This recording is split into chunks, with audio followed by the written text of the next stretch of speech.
สบายดี大家好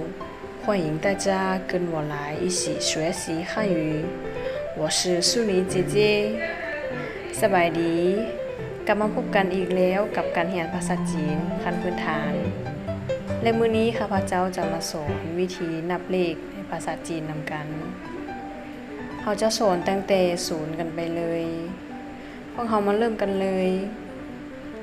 คำว่าศูนย์ภาษาจีนว่าหลิงหลิงและอีหนึ่ง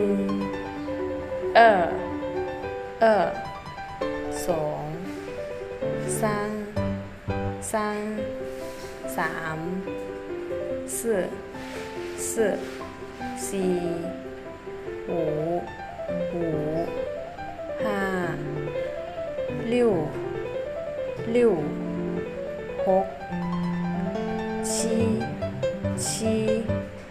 เจ็ดแปดเก้าสิบ11 12 13 14 15 16 17 18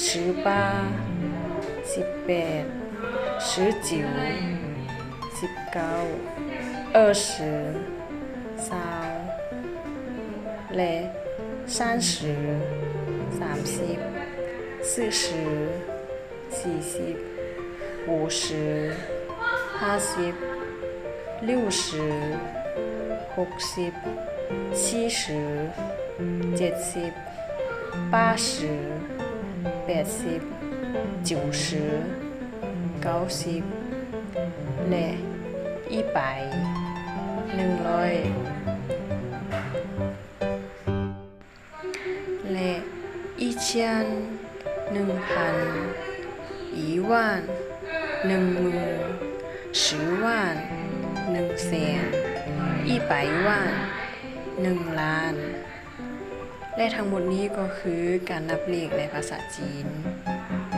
และสำหรับมื้อนี้พวกเราเรียนเท่านี้กันก่อน今天我们先学到这里ก่อนจากกันไปขอกล่าวคำว่าสบายดี